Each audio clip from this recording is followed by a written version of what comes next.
tonight's musical musings is going to be about the history of the drum set, a brief history of the drum set. Brief. Because obviously I'm a drummer. Drum set is my favorite instrument.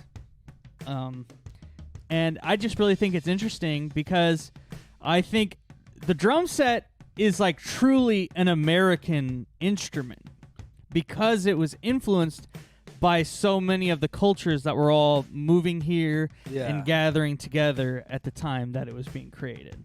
Yeah, fair enough. So I'm going to talk about the history in 3 parts, which is double drumming, the trap kit, and then the modern trap kit. Yeah, and then the modern drum set. Is it a trap kit with the really fast cymbals? Like, no, trap. We'll get to why it's called a trap kit. Okay, we'll get to it. Boom. So, the first stage of the drum set that it started developing was, it's called double drumming, and it basically was born out of which. Yeah, you can go ahead and throw up that picture, the double drumming picture, and so basically it was the first time that they really started putting the same person behind more than one drum. And it was born out of marching music, essentially. So in marching music, you had a bass drum and a snare drum, basically doing like boo-chee, boo-chee, boo-chee, boo-chee, you know what I mean? Something like that. And so normally like Aladdin coming. You would have one person with the bass drum and one person with the snare drum. But, you know, after the Civil War, and you know what I mean, that's like the last war that they really used drums in that way. And so the music ended up being played, instead of on a field, being played in smaller venues. So, you know, you couldn't fit, as, you know, it wasn't a big field. You know, you needed to have less musicians to play the same thing. So they did this thing called double drumming, which, as you can see on the picture, is basically a bass drum and then a snare drum set up on like some chairs, basically. And so you would just have one person that would play both drums. And like I said, this is like marching music, so it's very simple. Boom, chi-chi boom, chi-chi boom, chi-chi boom, chi-chi boom. You know what I mean? That kind of a thing. So that's the first time that they really put 2 drums together. What are you doing? Oh, you're coming up over the top. So this is like the original drum set. There's no toms, there's no cymbals, there's no kick pedal even. So now we're going to move on to the second stage of drum set development, which is the trap kit. And so in this stage, this is really when a lot of the other cultures you started influencing the drum set, because you had they started adding like wood blocks, which are like Korean and Chinese. They started adding cowbells, which is kind of cultures around the world use cowbells, but that was, you know, one thing that they added to the kit. Everybody loves a good cowbell. Turkish cymbals, zildjian specifically. Yeah. Right, cymbals made in Turkey. Zildjian. For like crashes, and also Chinese cymbals, which I don't have a picture of, but they're the cymbals that kind of they're not just flat; they kind of have like a curve on the outside. Dude, you used to be so picky about Zildjian cymbals. Dude, I love Zildjian. Dude. Zildjian is still basically the main thing I play with. And then the real big one that really stuck around was the Chinese tom-toms, which, go ahead and throw up that picture. So that's a Chinese tom-tom, and you can see it's attached to the kick drum. And these drums were not tunable. As you can see, they're like riveted. The head is riveted into the wood. But, you know, this is where tom fills started, right? You know what I mean? Because they would have multiple... Dang. I'm going to try to zoom in on that so you can see it. Yeah. They would have multiple of them, and they could play sort of a melody with them because of the different pitches. Yeah, I guess let me let you zoom in, give everybody a good look at that. It's just like riveted in there. Yeah. That's crazy. It's just riveted in there. This eventually became the tunable tom, which is I also have a picture of that in there. You want me to pull that up? Yeah, now? if you can pull up the tunable tom, which this is just a picture from my personal drum set. Yeah. So instead of being riveted, they added those rims and then those lugs, so that which basically pull the rim down over the head and the shell, right? And that way you can actually tune them. You can replace the heads. I'm trying to zoom in so you can see the lugs there. Yeah. I mean, technically you could replace the other heads, but you know what I mean? That's like, you got to take all the rivets out and then stretch the head. There's no way to, once you get it fixed in there, that's it. You know what I mean? If you can see, there's a metal rim around it, and then Yeah. there's screws that pull it down Yeah. tight. Yeah, exactly. And so this also allowed drummers to just tune however they wanted. This was a later invention. It's not exact, like when we're talking about the era of trap kits, it still would have been the Chinese tom-toms. Sure, okay. But I wanted to put that in there because that to me is like the most interesting evolution. You know what I mean?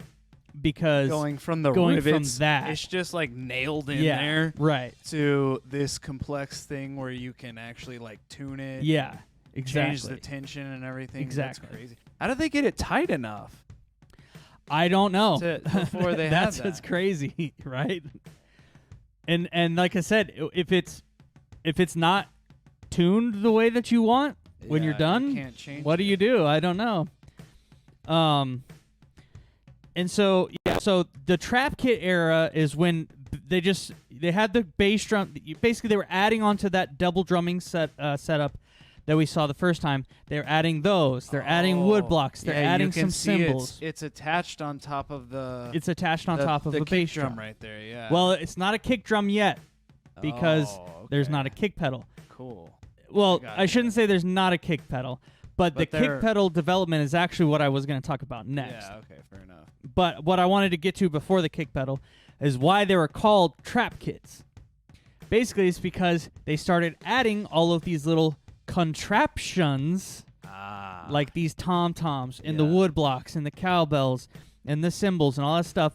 And so they were contraption kits. And then eventually that just got shortened down to trap kits. That looks so bizarre to me. Right? Because it looks almost modern, but it's so like, Yeah.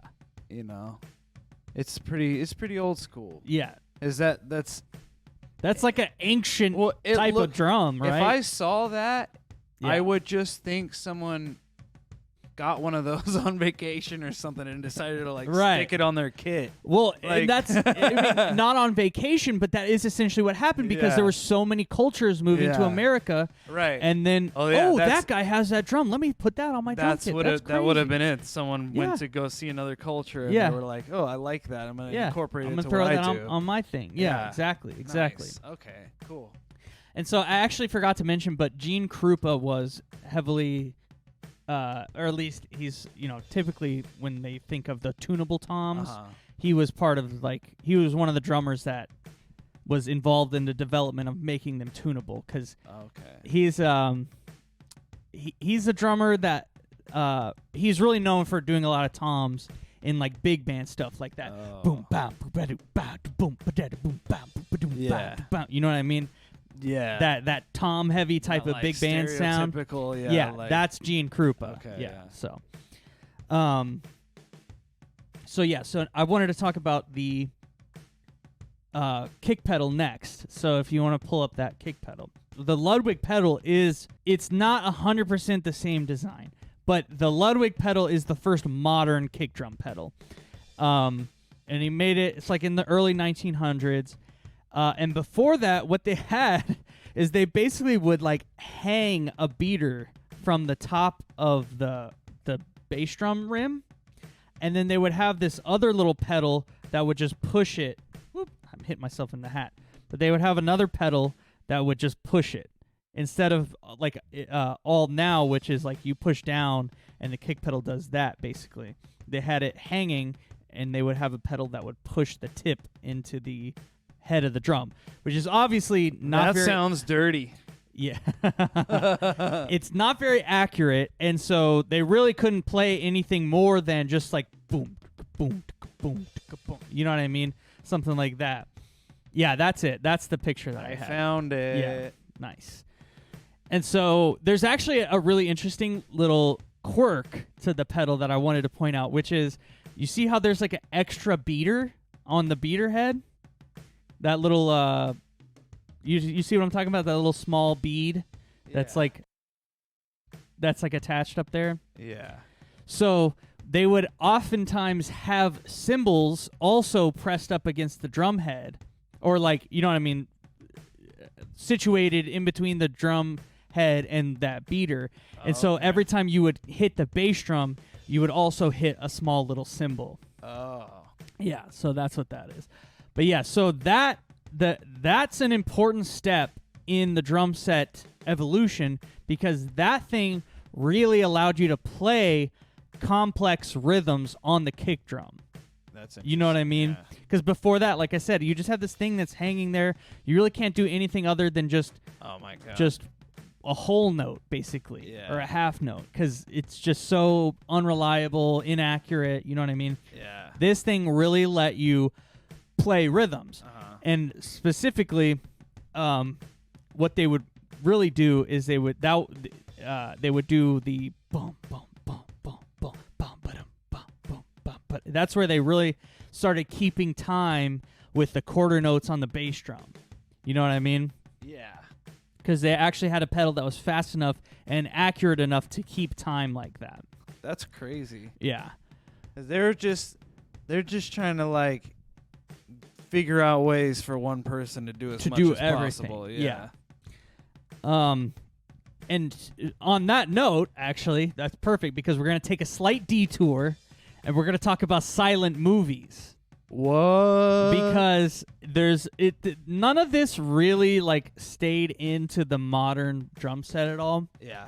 But part of the trap kit's history was that drummers, when there were silent movies, right, there wasn't music to the movie, so the music would be provided by a live orchestra or like band. And so it fell to the drummers actually to do all of the sound effects, you know, crashing when there's you know what I mean, when there's a hit, or you know, things like that. And so, like I said, I don't have any pictures or whatever, but the drummer would actually be situated behind the screen, and so they would be looking at like the reversed image and matching up, you know what I mean, the sounds with the movie. Sure.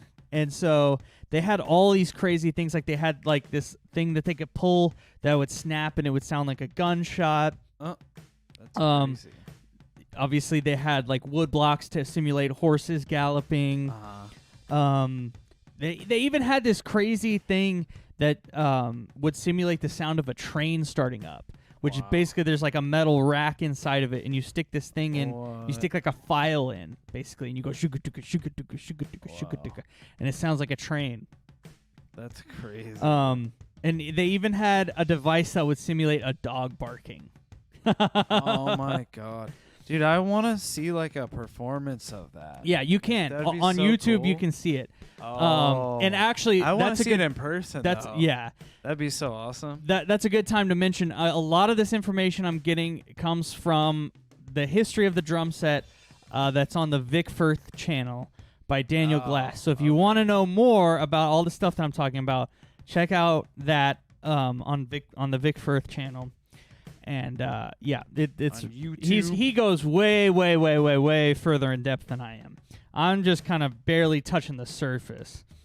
So silent movies, like I said, it's kind of a detour because it's not really a stage in the drum set development, but it's an interesting part of that trap kit time where drummers were really experimenting with just putting everything, that you just put it all together. All right, well, I'm going to move on to the third stage, the final stage that I wanted to talk about, which is basically the modern drum set.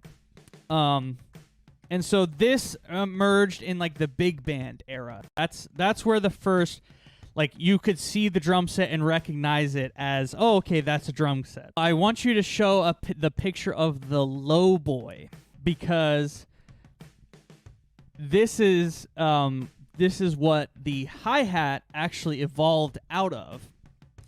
And the lowboy, I know we're talking about the third stage, the modern drum set, but the lowboy would have really been used more in the stage before this.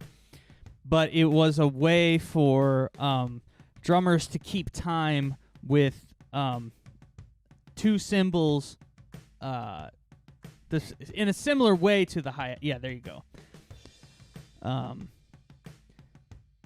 Yeah, there you go. Yeah, I thought I had all these, but apparently not. So see how they're little tiny baby cymbals, and they're just right above that foot pedal. You see what I'm saying? Yeah. That's like a little cute little hi-hat. Yeah, it's a little cute little hi-hat. And so obviously you could keep time with the cymbals, clamping together, right? Uh-huh. But you couldn't play them with your hands. So, sure. You know what I mean? So that was one thing that they wanted. And like I said, this thing is called the lowboy. Wow. And so when they moved those cymbals up, if you want to show the picture of the hi-hat, they moved those cymbals up, and they called it the hi-hat. Now it's big. Now it's big. You can play it with your sticks or your foot. Let's see, what else did I write down about the hi-hat? Yeah, I think that's basically it. But even before the lowboy, they called them snowshoe cymbals, and I don't have a picture of it, but they would just have two pieces of wood with like a spring in between it, and two cymbals like on the inside, and it would just clamp like that. It's pretty. There's no way it could have been accurate. But yeah, so the hi-hat comes into play here in the third stage, the modern drum set. And then the last piece that we're missing to really get to the modern drum set is the ride cymbal. So if you want to pull up the picture of the ride cymbal. There you go. Yeah, there you go. And so what the ride cymbal did, and the reason why it was created, is, like I said before, they were keeping time with the bass drum, the 4-on-the-floor bass drum, that bum, bum, bum, bum, bum, bum, bum, bum. You know what I mean? Yeah. So that is, it's fine, but that means that your foot is always doing that rhythm, right? You know what I mean? You can't use the kick drum for emphasis on certain beats because you're basically playing it on all of the beats. So they wanted a way to keep time off of the bass drum so that you could free up the bass drum to do more like interplay with the snare and with the cymbals and things like that. Okay. So then the ride cymbal is where the ting ting a ling ting a ling ting a ling. Yeah, you know what I mean? The jazz. And that's more the sound of a hi-hat, but that rhythm, you know what I mean? That's where that developed, and basically what they did is they just took a crash cymbal and made it bigger so that it would be louder, so that it could still have the same impact of that bass drum doing the keeping the time. Yeah. But you know what I mean, it would free up the bass drum to, like I said, do more interplay. And to be like used for, so instead of like bum bum ba-dum bum ba-dum on the kick, you would start doing. Well, that they on wouldn't the do ride. bum bum. It would just be like bum bum bum bum bum bum. You know what I mean? And you wouldn't be playing on the ride. You'd be playing something on the snare or something on the hi-hat or whatever. And then, like I said, then they moved to the ride, and then it's. You know what I mean? Instead of boom, boom, boom, boom, boom, the whole time. Okay. So that gets us, that's like the big band era of drumming is where that, you know what I mean, started coming in. Or actually, I shouldn't say big band. It's like, it is big band, but it's also bebop is also what influenced that ride cymbal. Sure. So yeah, so now you got everything. Now, at that point, you would look at that drum set and you say, okay, that's a drum set. I recognize that. It's like a drum set. All the pieces. You got all the pieces. You got the bass drum, you got the snare drum, you got the toms, you got the cymbals, you got the hi-hat, not the low boy. Yeah. And you got the ride cymbal. That was crazy. I don't think I've ever seen that before. The low boy? Yeah. Yeah. It's so funny looking, dude. It's just Yeah. they were made from those little finger cymbals. Yeah, Yeah. It sounds like it seems like it would sound like a castanet or something Yeah. like that. You know Yeah, what I mean? it's not exactly not quite yeah. as like robust as an Yeah. actual hi-hat. Right, you know? exactly. Exactly. So yeah, so that you got everything that a modern drum set would have at that point. So Yeah. that's why I'm saying that's really the third stage, cuz to me everything you add on after that, like we have electric drums now, right? But even this electric drum set is just a recreation of that type of set. You know what I mean? Sure, yeah. So to me, at that point, it's developed, and then you just have variations of it. Because, like, obviously, in the 80s, you had those massive drum sets where, like, rock drummers would do solos. You know, like Neil they Peart. just kept adding They more just stuff. kept adding, and they even brought some of the old stuff back, right? Like they would, like I think Neil Peart had some of those little Chinese tom toms, or something like it. Anyways, you know, he had wood blocks. And they added like electronic pieces too. Well, that's what I'm trying to get to is, to me, the one thing that has really been added to the drum set that I think is a necessity in today's world is this. Like some like kind of every sampler. modern drummer has some kind of version of this. Yeah. As like a sampler or like a pad or whatever. So you can like trigger because you need sounds something to trigger sounds, Yeah. or like there was a drummer, now I can't remember his name, but if you watch the Guitar Center like drum offs or whatever, Yeah. they're you know what I mean, they play melodies on them while they're also playing the drums, Yeah, and you know yeah. what I mean. So I think this is like the one addition I would say that has become It's, like, crucial now. Like the most, you know what I mean? the most recent modern edition that's Yeah. like probably not gonna go anywhere. Yeah, exactly. Yeah, exactly. it's some kind of like electronic, Yeah, like yeah, sampler that you can hit. yeah, exactly. Gotcha. And I was actually going to also bring up the fact that it's kind of funny because drum sets started real small, just 2 drums, got huge. People just added whatever whatever they could find, and then it kind of got small again. You know what I Yeah. mean? Just the bass drum, snare, toms, cymbals, whatever. And then they got huge again. Yeah. In the 80s to do all those crazy Those trends, rock and roll drum solos. And then in like the early 2000s, they got super small again for all the indie rock, you know what I mean, kind of stuff. Yeah. Just like a kick drum, a snare, and 1 tom, you know what I mean? Yeah. And then, I think now we're sort of back to sort of a medium size is what I see most people. Oh, a lot of people are using playing. like drum machines and stuff too. Or so even drum machines. You could say that's consolidated it down even more Sure. into like a little box. Drum machines are not drum sets. No, I know, but they're That's where I draw the line. But all of the sounds you get on a drum machine typically come from like a drum set. Yes. What you would think of as like even if it doesn't actually sound like a hi-hat. Yeah. This little clicky sound is a hi-hat. Right. And then this little like tappy thing is more like the snare. Yes. And this more like big clicky thing is for sure the kick drum. Yeah. For sure. Yeah. So But yeah, that's pretty much the abridged version of the history of the drum set. So what you're saying is like the drum set is like this amalgamation of different pieces from like all different cultures and stuff. Yeah. And it's like this like a melting pot of like music and culture. That's pretty cool. Yeah. It's like they say jazz is like the only true American art form. Because it's drum set is the only true American instrument. You know? I mean, electric guitar. But guitar, yeah, but guitar you know what I came mean? from before, came from even before that. Well, that's cool. But yeah, shoot, I had something I was gonna say. But yeah, I think that's pretty much it.